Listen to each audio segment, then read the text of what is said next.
So the session that we're going to be talking about today is learn how to develop an effective social media strategy. My PowerPoint is doing some funny things today. There we go. I've got captions coming on. I've got just, when you're just having one of those days with technology. Okay, so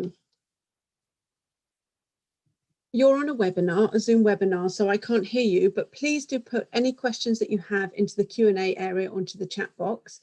I'll answer any specific questions at the end. If there's anything I can't answer, then I'll make sure that I will actually come back to you directly. I know a couple of you, when you did your registration, you'd had some queries, so I will come back to you directly about those because I've had to do a bit of research for you to help you. One of them was about a change in the Facebook algorithm, which I certainly saw because that affected my own personal feed. We're going to do a quick poll so I can just work out who we've got in this session so I can tailor the content specifically to you. But I know that we've actually had quite a number of library staff that have joined us today. We're going to talk about the importance of social media, the social media strategy, looking at the return on investment, which comes in to your strategic objectives, but it's really important. Capture attention, connect and engage, be consistent and concise, and some additional recommendations above those that I talk about, and then the Q&A. So let's begin. This is me. You can see me up here, and you can also see me here. I use this black and white photo a lot. So my name is Lou Peck. I'm the Managing Director of the International Bunch, which is a specialist scholarly communications consultancy. We're very well placed because we sit in the middle working with funders, academic publishers, with libraries, with your service providers that sit in between both as well, and institutions. So we have three core areas of focus. We work on the advisory side, marketing services, and then also progressive thinking. I very much feel that as a community, we can work better together to help to benchmark and progress and learn together. So I'm now chair as of literally last couple of weeks of the ALPS Membership and Marketing Committee. I'm also chair and became chair in December, just gone, of Stilip Cymru Wales Committee, which is a library-based committee. I was co-chair of Peer Review Week last year. Feels like last week, it nearly was. And I'm now handing over that role to someone else. And also because I live in Wales in the UK, I like to give back locally as well to those organisations and industries that mean so much to me, like libraries. And so I'm a Business Wales mentor as well. I've been in the industry about 20 years.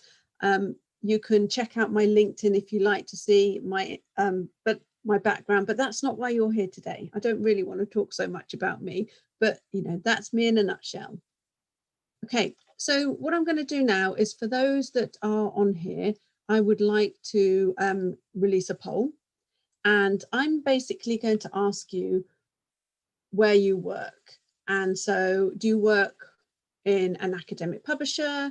Do you work at a funder, in government, in a library, in a service provider, so an intermediary that sits between publishers and libraries?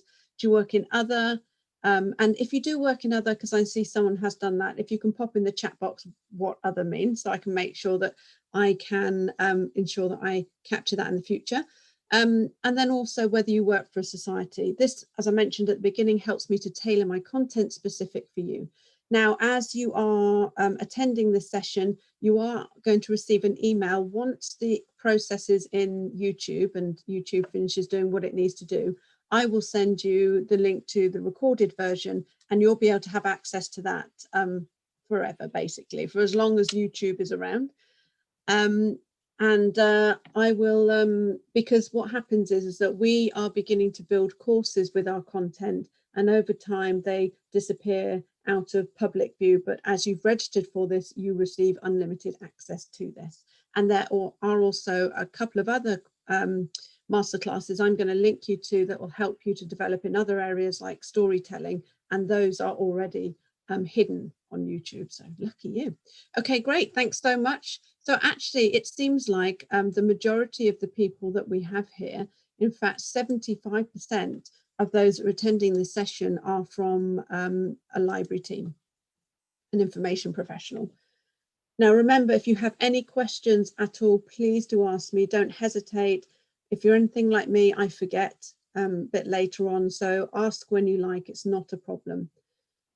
So social media, do you know, it's funny, I tried to find a good definition of social media and actually I struggled, but one that I did find is that it's basically any digital tool that helps you and the users to create and share content fast and in a way that's going to work for how you need to do it.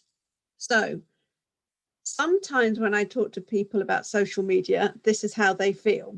They're like, oh my God, I just don't get it. Or it's frustrating, or where do I do this? So, you know, we want to get you battle ready. Honestly, where do I get these images from? I'm going to tell you actually. And then I hope that you're going to end up, you know, happy, feet up on the table, not literally. Well, you work from home maybe now, so maybe things are a little bit more relaxed. So what I want to talk to you about is give you some context about social. And this is in terms, and this is across the globe. So because I work with stakeholders all over the world, I look at it from a global perspective rather than a specific region. But you can see here that YouTube is right, that Facebook is right at the top and then YouTube. And then we start having some of the messaging services like WhatsApp and Facebook Messenger. Now WeChat is way up there. And if you don't know anything about WeChat, it is heavily embedded in China and the Chinese community. You can go into a shop and buy stuff and just use your app. It's incredibly integrated in people's everyday lives. Instagram, Facebook owned, that's creeping up there. TikTok had a massive boom in 2020 with all the restrictions. And actually, I have to say, I love TikTok. I haven't been in there for ages, but I go in there because it's really good fun and it makes me laugh a lot. QQ, that's Chinese, that's a video platform. Douyin is the Chinese version of TikTok. So they actually own TikTok, and that is the one for anywhere really but China. And then you start going down and you've got some regional specific ones. Reddit, I absolutely love Reddit. That's one of my favorite places. So there are so many. I mean, there are probably about 75, I think the last time I looked, social platforms for you to use. That's just overwhelming, isn't it? So when you're doing your social media strategy, there's a few things that you need to think about. Decide how your social media strategy is going to sit with your overall strategy, whether that's your strategy that sits at an organization level, so the mission of what your business is, whether that is at your department level. So if you're a library, for example, and I think many of the examples that I'm going to give in this presentation will be focused around libraries, but it will certainly help you to get an idea if you don't work in a library of how you can apply it. But you need to make sure that you are prioritizing the work that you're doing around social to align it with your overall strategy. And that's really important to help you to prioritize, because I work with a lot of people who often find it hard to know what to prioritize. You need to define your objectives, and you don't want to give yourself a lot of objectives, but I have given some examples here. Now, some of these might be around growth and you want to make them smart. And when I talk about smart, it's a very marketing term saying specific, measurable, achievable, realistic, and timely. So we're basically saying that you want to increase your engagement in 2021. So be specific about the year or the time frame by a certain percentage. And maybe you're basing that on what your growth was from last year, or what your engagement levels were from last year or previous years, or an average over a certain amount of time. If you want to build your community, if you want to raise your profile of your library with your academic community, because actually you've got great engagement already with your student community, whether actually you want to increase traffic to your library page or to journal pages. I'm going to throw a bit of publishing stuff in there too, or products. maybe actually you want to explore and reach a new market, or a market that you haven't had much to do with before. So first, you need to be thinking about, how am I going to align my social media strategy with what I've already got in existence to help me prioritize, and what kind of resources am I going to put towards being able to deliver this? And then let's think about maybe 2 or 3 objectives that you can have that are really going to help you to achieve what you need to do and to keep you focused. And maybe throughout the year, they might change because technology changes, and so do people's tastes and needs. So if you think about TikTok, for example, that's a really interesting one in terms of like the huge boom. Now, this is very important.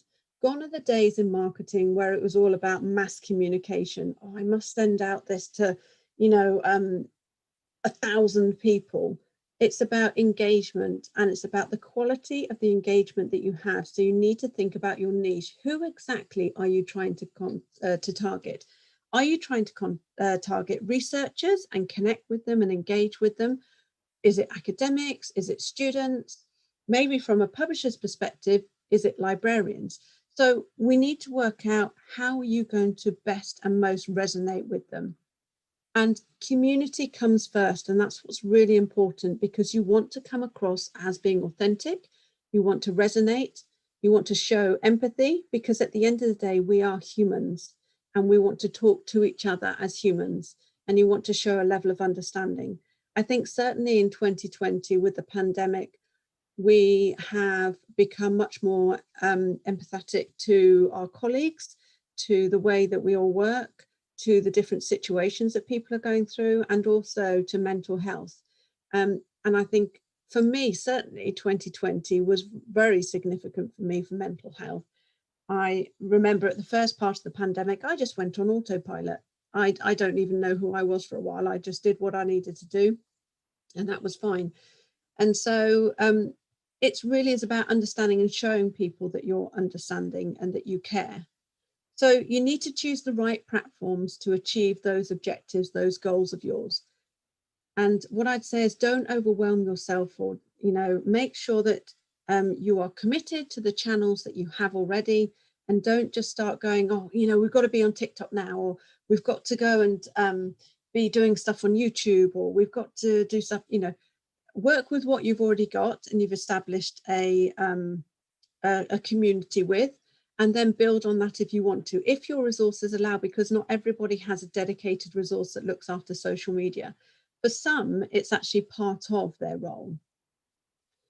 Be very specific and have a focus, and be committed in what you're doing and what your strategy is. And remember, you can adjust your strategy. It doesn't mean that that's what you solidly have to stick to for a given time frame, like a year.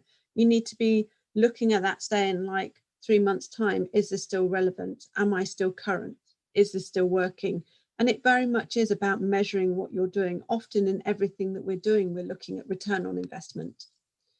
Keep it fresh and keep it branded. It's really important that your brand stands out really well, that you've got your logo on there, that it looks really smart. And there are lots of tools nowadays that can help you as well with your images that you want to use in social. Canva, for example, there's a free version of that, and it's actually a very easy system that has preset templates of the dimensions for many of the different social channels, so that you can just build it how you want to, and a free library of images as well, should you want to. There are lots of tools there to enable you to do what you need to do. Be consistent in what you're doing. That's one of my biggest take homes that I can give you about social media, and especially these algorithms that social platforms have, is that when you're consistently posting content and you're regularly posting content. I touched on tools. There are lots of tools that can help you to achieve your goals, whether that's using something like Hootsuite or any of those that allow you to share the same text across multiple platforms. So for example, if you think the most restrictive platform, social platform that we use is Twitter. So maybe all of your social posts could have that character count from Twitter. And then you can simply just share the same text consistently across your different social channels. And it means that you only have to write one bit of text and create images that match that. I will also say, as it's at the top of my mind, is that when you are creating images, remember that for people who have a disability where they're using a text screen reader, that's not going to read the image for them. So make sure that the text and the image have similar wording in it, or the message is repeated. It doesn't have to be exactly the same message, the same wording, but make sure that they're repeating so that someone who does have a specific disability isn't disadvantaged in realizing the message that you're putting across. Other ones are like Sprout Social. That can be a bit costly. We use Hootsuite ourselves. We're a small dedicated consultancy. Canva has a free version. Something that we use is called Envato Elements, which means that for, I think it's like, I'm going to talk in UK pounds here, but it's about 200 and something pounds a year. We pay to have access to a video, image stock library, music library, and it has a special way that you can license it. It's very simple. You just license it by a project. So it helps you in the system to do that. And it's just a much cheaper way rather than using these bigger services. So it's much more cost effective. And as an example, if you did need to pull in a freelancer, we use sometimes for our own stuff, a service called People Per Hour. That's worked out really well and really effectively. Fiverr is another one. So in terms of like, when thinking about strategy, you also want to be thinking about return on investment. And many of us are always thinking about, what have we done? How can we measure it? How can we improve it? What are the results? What are we matching that against? So in terms of what you're doing on social, review what you've already done and see if there's anything there that has given you really good engagement stats. You know, what topics or actions have increased engagement? What posts have performed really well in specific regions? Because maybe you're a public library and it's really important for you to reach out to your local area. So what's actually important for them? Or maybe you're looking for a more global reach. So actually you might need to start thinking about regional targets. And that's something to consider when you're thinking about timings of when you're sending out your posts. So leading on to that, what times have worked best? Have emojis helped as well? It depends as well on your target audience, whether that resonates with them, but you do see them much more commonly used now. What format works best? You know, should it be video? Should it be GIFs? Should it be images? Should it be text? We know that video is the best performing, and then it's GIFs, and then it's images, and then it's text. And that's in terms of engagement. And that's because if you're sitting there on your phone, imagine you're scrolling, what is going to grab your attention through the feed? If you've got a video, don't have a start at the beginning that's like that will say the name or something, because think it's automatically going to start. If people see a blank screen to start with, they're just going to skip straight past it. You've literally got a second or two to capture their attention. So you start the video straight away, and you can put your branding onto the end of it with a call to action if you want to. Establish benchmarks and KPIs. So you could think of, what do you want to aspire to have, or what do you know that you have previously done in the past as an average? So you could look back on your yearly average, and that's what you benchmark your current post to. Or what have you done that's campaign specific that you know that you've actually earned and has achieved really well, and that's your specific benchmark? Or what is it that you inspire to be? So think about your competitors here. And that's a really important thing to do, is we all have those social platform areas, those pages, those profiles that we really like and engage with. I'm going to show you a couple of my favorites. And I actually did a tweet out earlier to the community, and I actually asked them, what are your favorite channels? And so I got a few of those examples here just to give you an idea. But also upskill your team in social media. There are plenty of free resources out there. I look at things like HubSpot, Sprout Social has some really good resources as well. The Google Digital Garage is good because at the end of that, it gives you a certificate of completion, which if you want to, you can attach to your LinkedIn profile. YouTube is an amazing place full of lots of people who are telling you about how best to do things. I use one called Think Media or Think Marketing. They created a marketing specific one to learn about how can I video YouTube videos. And also he talks about how you can improve your following on YouTube. Unfortunately, I just haven't had time to sort all that stuff out because our client work is much more important than our own work. Understand how best to use the platforms that you have. And when they change the algorithms like they did with Facebook recently, that's really annoying. So there are places that you can go to keep up to date with what's going on. Sprout Social, HubSpot, ones that I keep mentioning, which is really great because that means that you've got one source that you can generally go to and know that they're going to have some information in there. Buffer have some good analysis as well.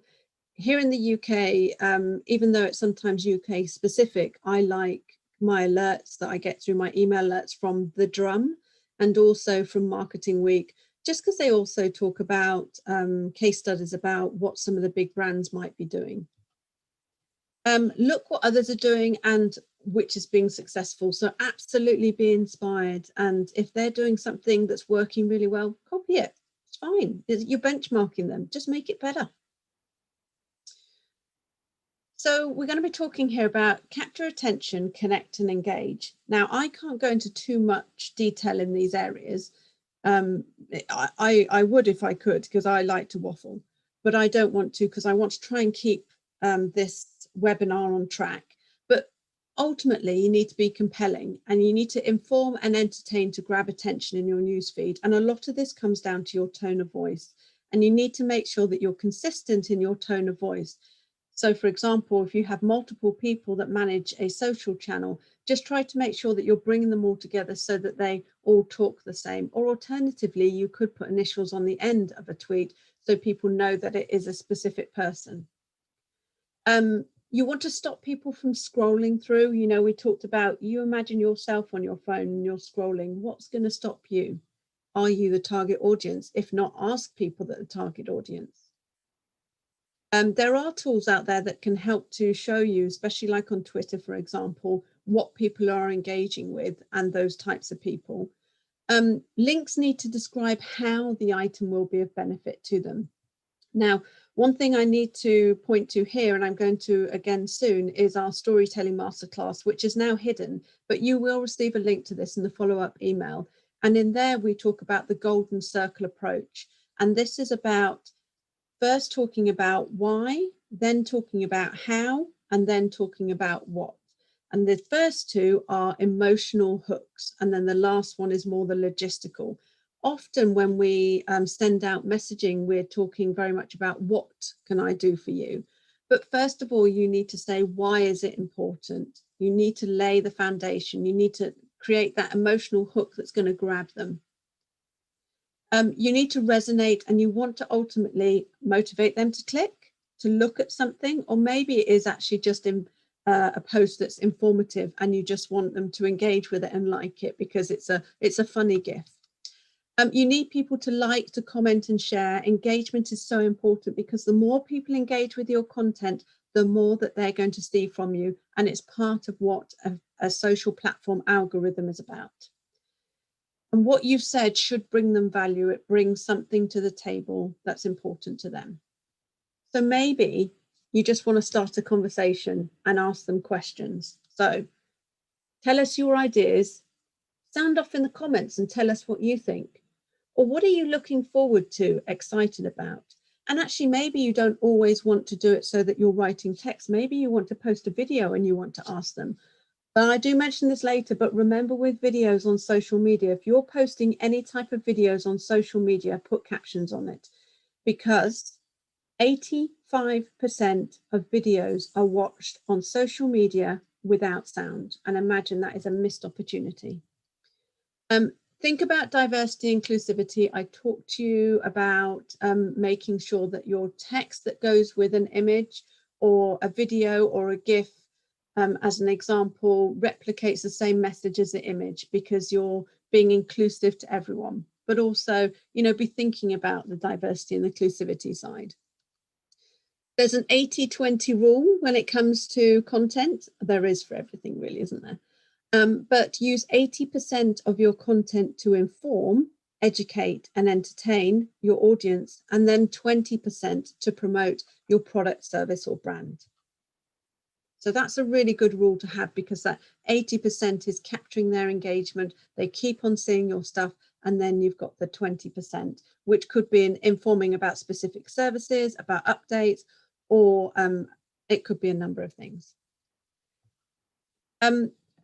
Now, you need to be consistent and concise. If I am going a little bit quick here for some of you, you will have a recording that you'll be able to go back through and see this information. So don't worry if there's anything you specifically miss. And please do remember, if you have any questions at all, do pop them in the chat box or in the Q&A area. Content posting timings is really important. I'm going to touch on 4 of the biggest social platforms here in just a moment. But when you're thinking about when you should post, that's really important, about the level of engagement that you're going to get. And different platforms are best to be done at different times. And sometimes if you use scheduling tools, they'll actually tell you this is a good time to post. So they should hopefully give you helpful tips and guidance. Tone of voice I talked about at the beginning, that's really important, but also it's how you talk, whether in the first person, the second person, or the third person. The storytelling masterclass goes into this type of information as well, so it'll give you more in-depth information here.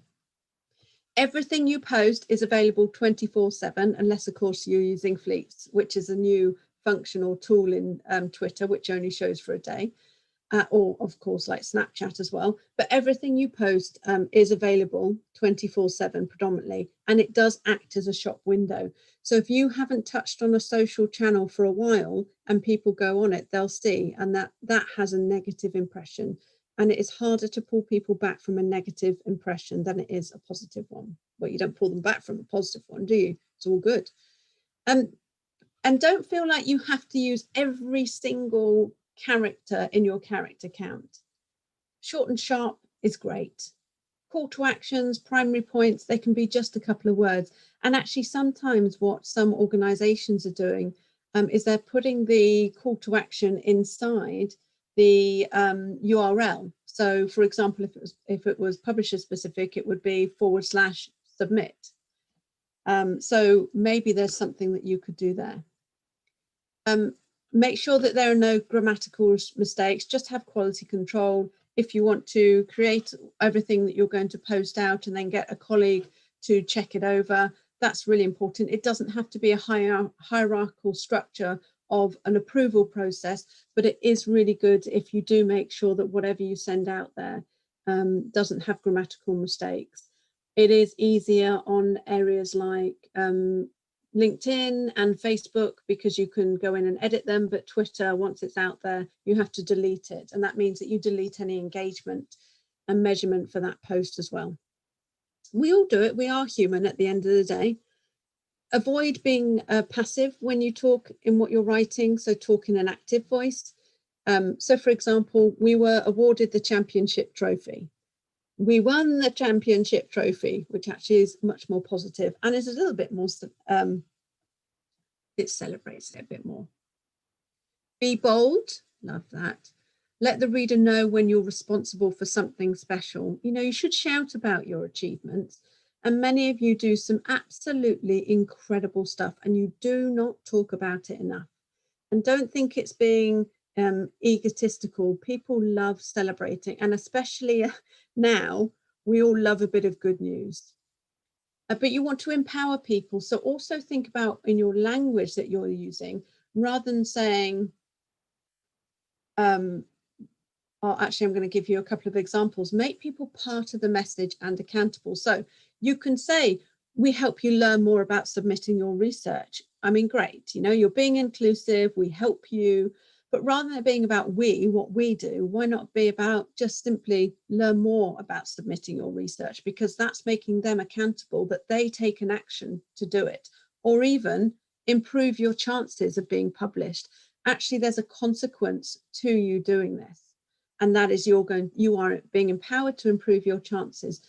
The storytelling masterclass covers that kind of stuff, so you get a link to that. It's about an hour long, I think, because we do actual training for that, which is about half a day, and there's a number of things we go through. Okay, I know that we're over the half an hour, but I knew that when I created this, I wasn't going to keep it to half an hour, so it's probably going to be 45 minutes.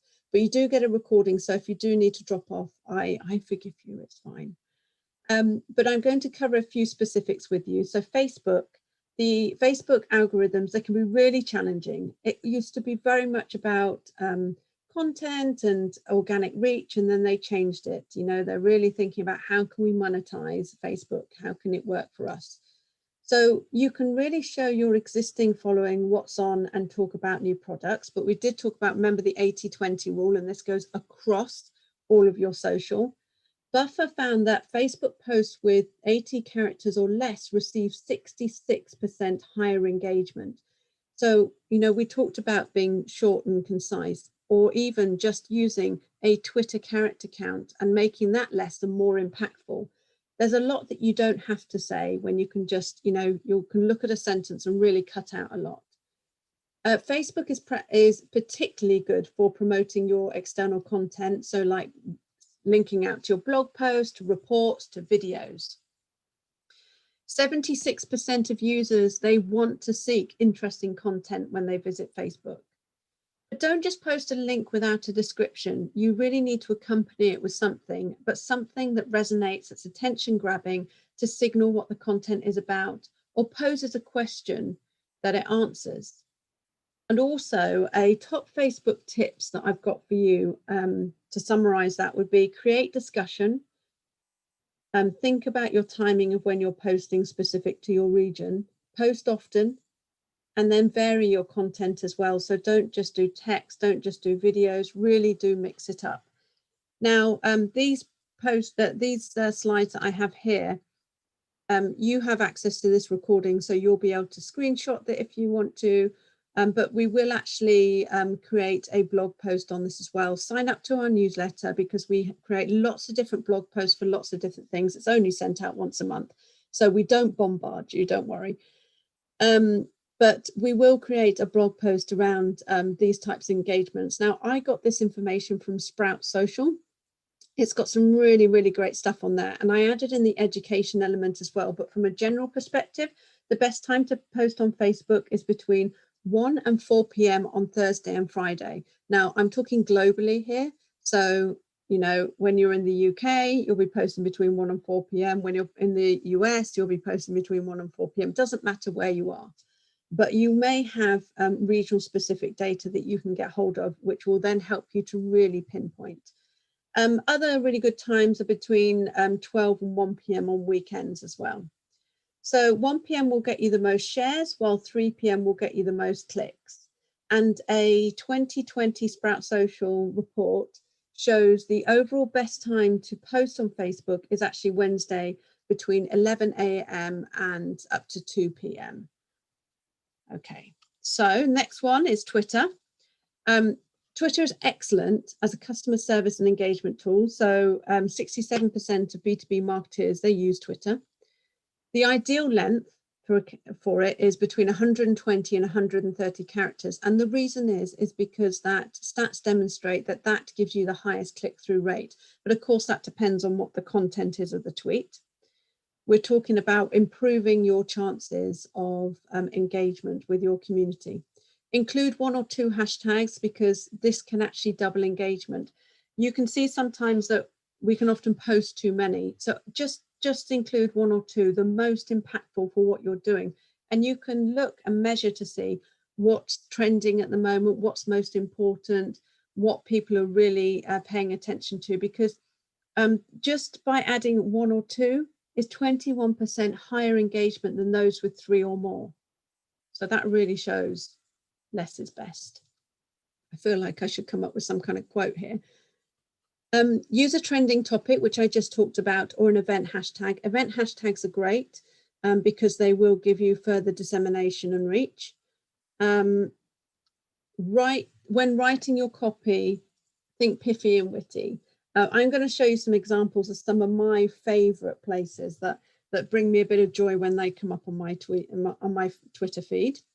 Emojis can also enhance your social copy. They're also that little bit more visual element, so they can attract the eye as people are scrolling through. So when we're looking in terms of engagement, you can see the change between global and education as well, which is really interesting. So remember, I got these from Sprout Social. I think literally it's like do a search for Sprout Social global engagement, and you should get to the post that has all this in. They have other different sectors in as well. So best time is during the weekdays for Twitter, from so over the lunchtime periods and into early afternoon, so 12 till 3. The peak best time is 5 p.m, interestingly enough. And then the worst time is avoid tweeting between 8 p.m. and 9 a.m. And the worst day to post, so Sprout Social say, is Monday.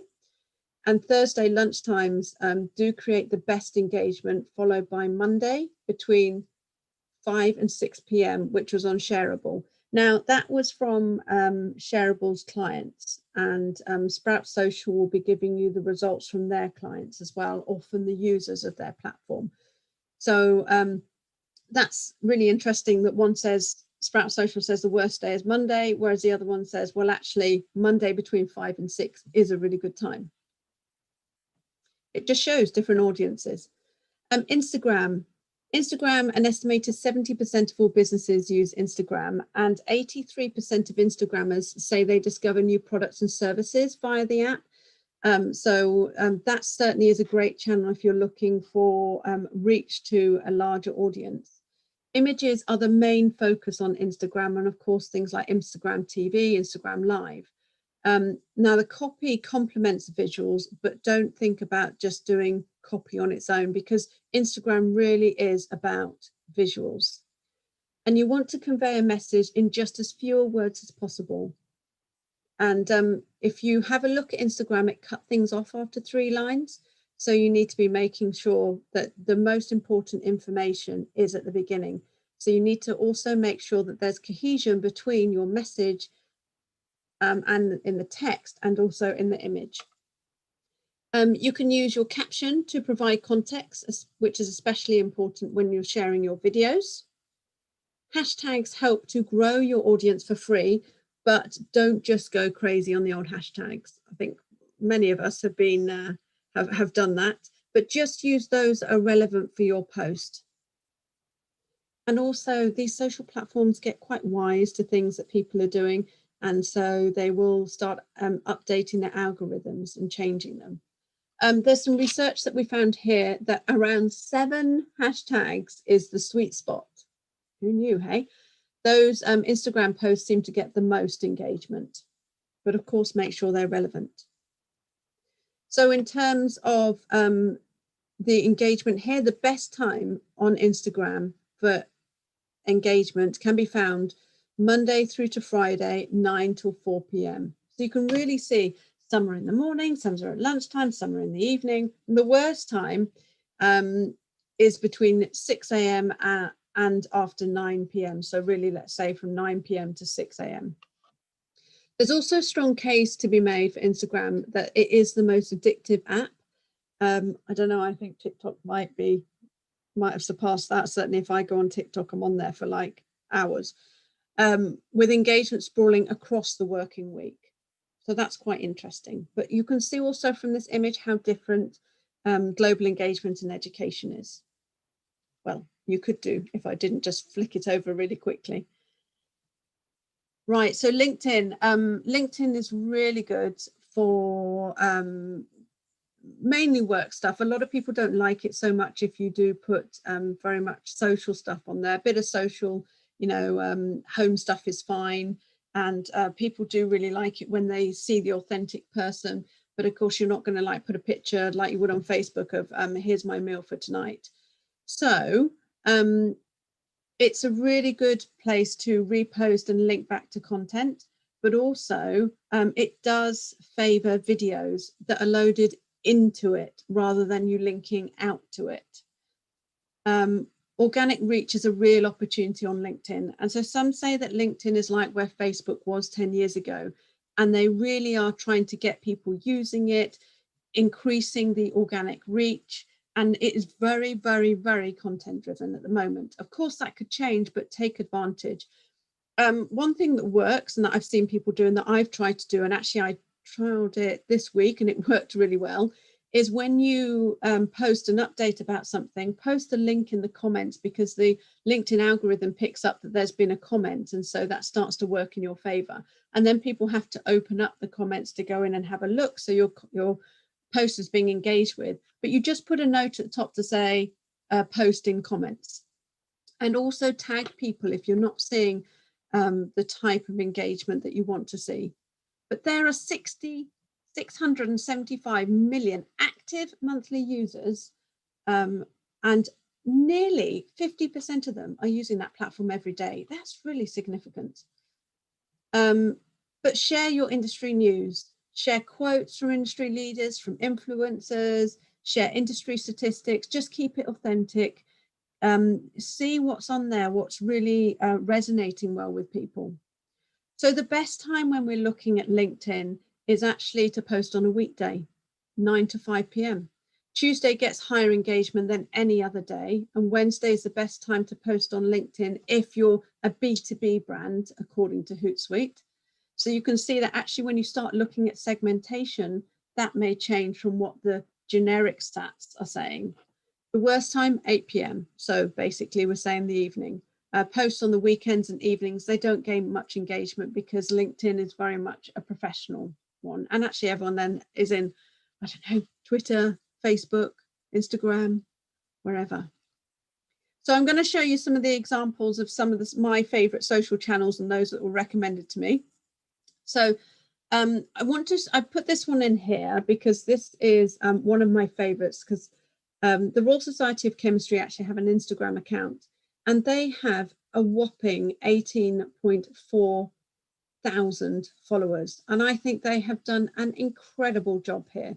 They've got a lot of great imagery.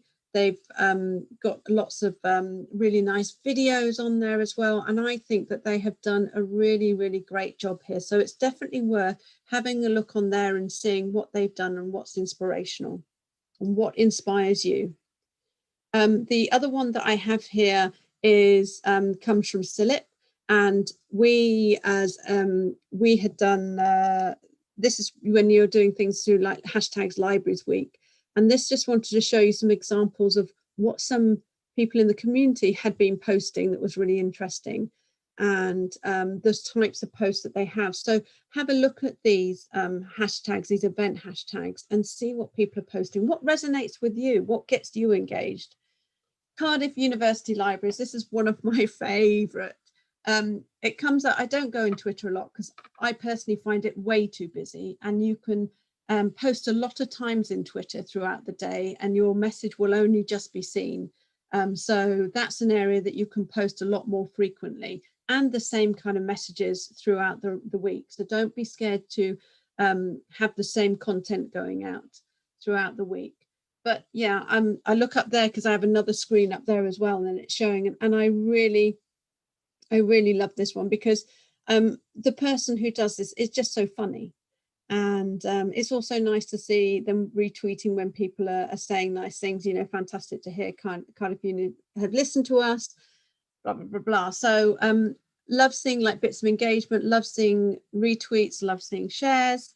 University of Glasgow Library, you know, there's some really nice examples here, and you'll have a recording to this, so you'll be able to go on there and follow them. And I know it says follow on there, but I did follow straight after I took this screenshot.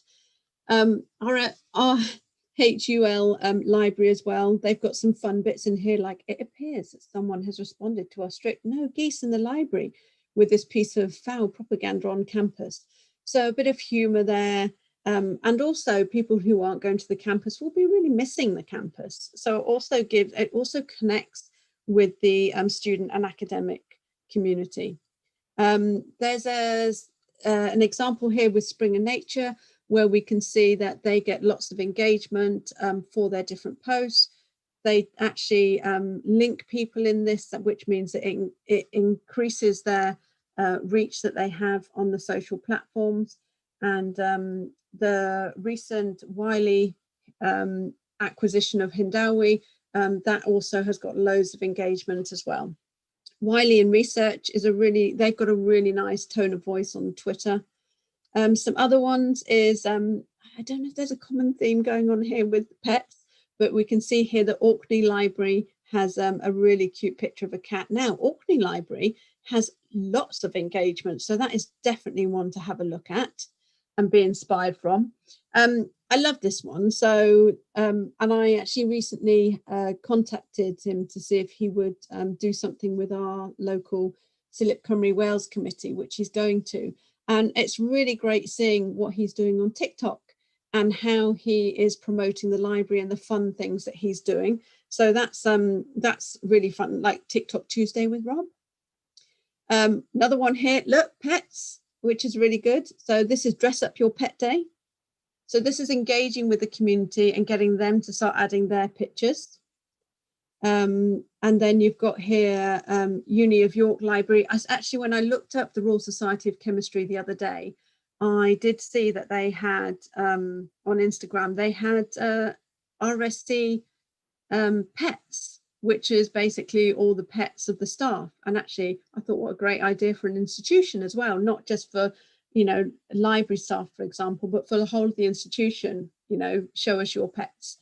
This is the Uni of York Library one. I thought was really fun because they're doing a play on all the different things. It's not the it's the January the 6th of the 12th day of Christmas. So deep breath. I mean, I'm not going to say that because that would take me far too long. But I thought that was really good fun. And they're interestingly, then they go on to comment on their posts as well. The University of Liverpool Library have got some really nice ones as well. Nice pictures, you know, frosty morning. People are obviously really missing it.